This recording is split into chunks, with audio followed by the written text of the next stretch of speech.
दुईटी दृष्टिकोण मध्यरु प्रथमटी तो यह जे लौकिक मान्यता अर्थात संख्यागरिष्ठता मान्यता एवं अन्यटी हेउछि निर्दिष्ट संख्यक बा सीमित संख्यक व्यक्तिविशेषों को मान्यता जहाँकि भूल भली लगे मूर्खामी भली लगे एवं परिशेष रे ताहा ठीक लगे आम समस्त को ताहा ही ठीक लगे किंतु प्रथमे प्रथमे ताहा भूल भली लगे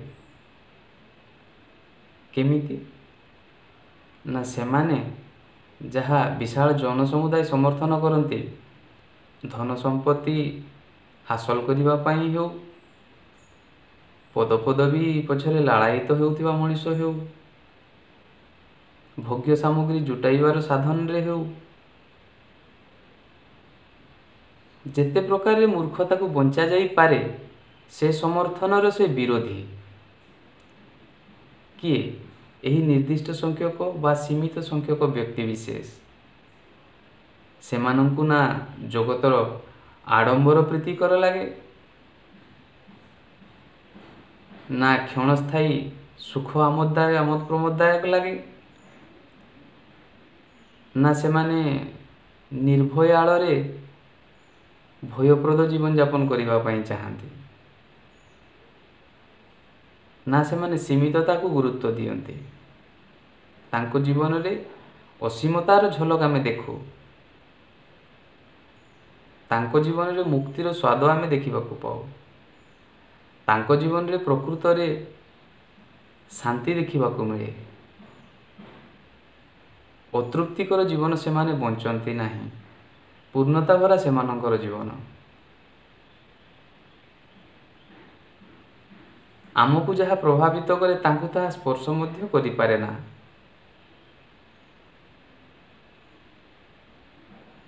आमे मध्य खूब चालाक जे आमे उदाहरण को विकृत करिकी प्रस्तुत करू आमे जानू गोटे बाड़ी सहजरे भांगी जाए मात्र एक समुदाय अर्थात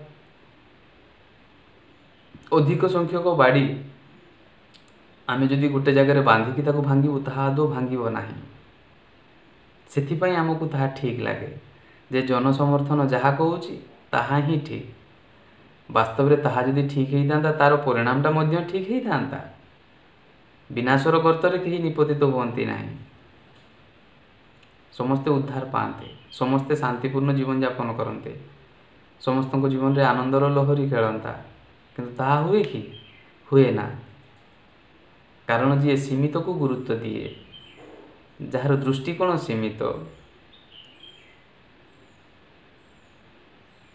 जी संसार को भोग्य सामग्री जुटाइबार साधन मन करे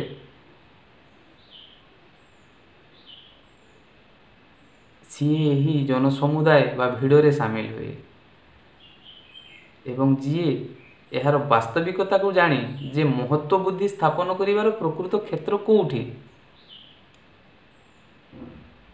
सीमिततारे महत् बुद्धि हो गले आमे मध्य सीमित हो जिवु एवं असीमतारे पूर्णतारे सत्यरे महत् बुद्धि आसीगले आमे मध्य असीम पलटि जीवु आमे मध्य पूर्णतार आम जीवन रे झलक आसीबो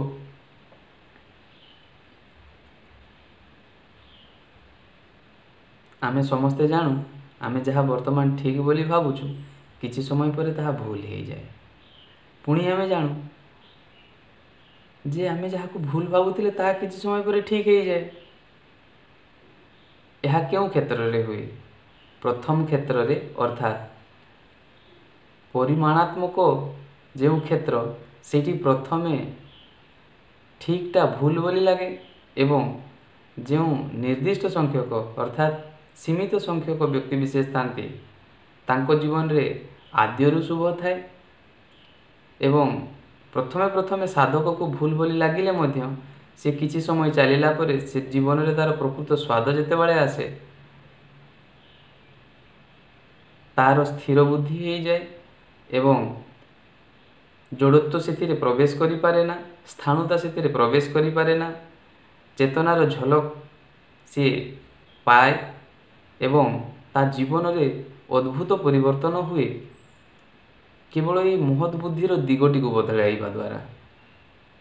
ଏତିକି ବଦଳାଇଲେ ଯଦି ଏତେ ପରିବର୍ତ୍ତନ ହୁଏ, ତେବେ ଆମେ ଧନ ସମ୍ପତ୍ତିରେ ମହତ୍ ବୁଦ୍ଧି ରଖିବା କାହିଁକି?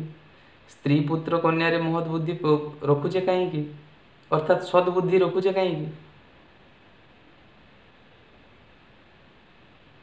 କିମ୍ବା ପଦପଦବୀ କିମ୍ବା ଭୋଗ୍ୟ ସାମଗ୍ରୀ, ଏଇଥିରେ ସଦ୍ବୁଦ୍ଧି ରହିଛି। ସଦ୍ବୁଦ୍ଧି ଅର୍ଥାତ୍ କ'ଣ? ଏହା ହିଁ ଗୁରୁତ୍ୱପୂର୍ଣ୍ଣ, ଏହା ହିଁ ମହତ୍ତ୍ୱପୂର୍ଣ୍ଣ, ଆଉ ଏହା ବ୍ୟତୀତ କିଛି ନୁହେଁ। ଏହା ହିଁ ସଦ୍ବୁଦ୍ଧି। ଅର୍ଥାତ୍ ଯଦି ବାସ୍ତବିକ ଏହା ସତ୍, ତେବେ ଏହା ସତ୍ ଅର୍ଥାତ୍ ଆମକୁ ସବୁଦିନ ଆମ ସହିତ ରହନ୍ତା, ଆମ ଆୟତ୍ତରେ ରହନ୍ତା।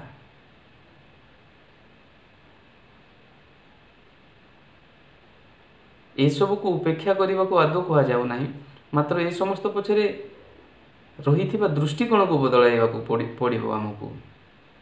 ଯଦି ଆମେ ବଦଳାଇ ପାରିବୁ, ତେବେ ଆମ ଜୀବନରେ ପରିବର୍ତ୍ତନ ସମ୍ଭବ, ନଚେତ୍ ସମ୍ଭବର କେବଳ ପରିକଳ୍ପନା।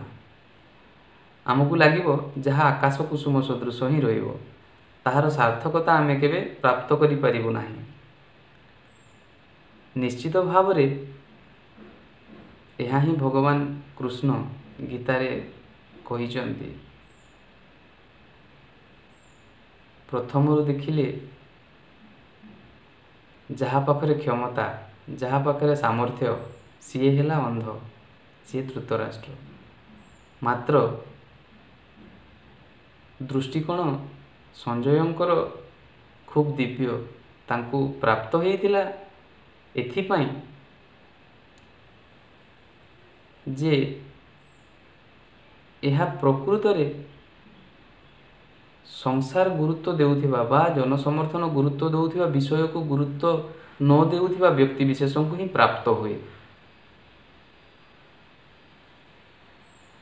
ଏବଂ ଦୁର୍ଯ୍ୟୋଧନ ମଧ୍ୟ ଭଲ ଭାବରେ ଜାଣିଥିଲା, ଅର୍ଥାତ୍ ଭୁଲକୁ ହିଁ ଠିକ୍ ବୋଲି ମାନିଥିଲା ଯେ ସଂଖ୍ୟାଗରିଷ୍ଠତା ତାଙ୍କ ପାଖରେ ଅଧିକ ସୈନ୍ୟ ଅଛନ୍ତି, ତେଣୁ ସେମାନଙ୍କର ବିଜୟ ଅବଶ୍ୟମ୍ଭାବୀ। କିନ୍ତୁ ଏହା ଆଦୌ ନୁହେଁ। ଆମେ ସବୁବେଳେ ଦେଖୁ ଯିଏ ସଂସାର ଧନରେ ଧନୀ, ଅର୍ଥାତ୍ କାମିନୀ କାଞ୍ଚନ ଏ ସମସ୍ତରେ ଧନୀ, ସିଏ ସର୍ବଦା ଆଧ୍ୟାତ୍ମିକ ଜଗତରେ ନିର୍ଧନୀ, ଅସହାୟ। ଏବଂ ଯିଏ ବାସ୍ତବିକ ଈଶ୍ୱର ସତ୍ ଏବଂ ଧର୍ମ ପ୍ରତି ଯାହାର ଚିତ୍ତ, ସିଏ ନିଶ୍ଚିତ ଭାବରେ ପ୍ରକୃତ ଧନୀ, ସିଏ ନିଶ୍ଚିତ ଭାବରେ ଶ୍ରେଷ୍ଠ, ସିଏ ନିଶ୍ଚିତ ଭାବରେ ପୂଜନୀୟ। ତେବେ ମହତ୍ ବୁଦ୍ଧି ଆମକୁ ଉଦ୍ଧାର କରିପାରେ ଏବଂ ପତନକୁ ମଧ୍ୟ ନେଇଯାଏ। ତେବେ ମହତ୍ ବୁଦ୍ଧି କାହା ପ୍ରତି ହେବା ଉଚିତ? ଦୁର୍ଯ୍ୟୋଧନ ସପକ୍ଷରେ ଥିଲେ ପରିଣାମ କ'ଣ ଏବଂ ଅର୍ଜୁନଙ୍କ ସପକ୍ଷରେ ଥିଲେ ପରିଣାମ କ'ଣ? ଅର୍ଥାତ୍ ଅର୍ଜୁନ ଯେଉଁ କୃଷ୍ଣଙ୍କର ଶରଣାପନ୍ନ ହୋଇଥିଲେ ତାହା ହେଲେ ସତ୍ର ଶରଣାପନ୍ନ, ଏବଂ ଦୁର୍ଯ୍ୟୋଧନ ଯେଉଁ ଅହଙ୍କାରର ପ୍ରତୀକ, ତାହା ହେଲା ଏହି ସଂସାରର ପ୍ରତୀକ। ଅର୍ଥାତ୍ ସଂଖ୍ୟାଗରିଷ୍ଠତା ମାନେ ଯେଉଁମାନେ ଯାହାକୁ ଠିକ୍ ବୋଲି ମାନନ୍ତି, ଠିକ୍ ଆଦୌ ତ ନୁହେଁ, ଠିକ୍ ବୋଲି ମାନନ୍ତି, ପରିମାଣାତ୍ମକ ଦୃଷ୍ଟିକୋଣରୁ ଯାହା ଅଧିକ ତାହାକୁ ହିଁ ଠିକ୍ ବୋଲି ମାନନ୍ତି, ତେବେ ତା'ର ପରିଣାମ କ'ଣ? ଏହା ଜାଣି ଆମେ ବାସ୍ତବିକ ମହତ୍ତ୍ୱ କାହାକୁ ଦେବା ଉଚିତ, ତାହା ହେଲେ ଆମ ଜୀବନ ନିଶ୍ଚିତ ଭାବେ ପରିବର୍ତ୍ତନ ହେବ। ଏଥିରେ କୌଣସି ସନ୍ଦେହର ଅବକାଶ ନାହିଁ। ନମସ୍କାର।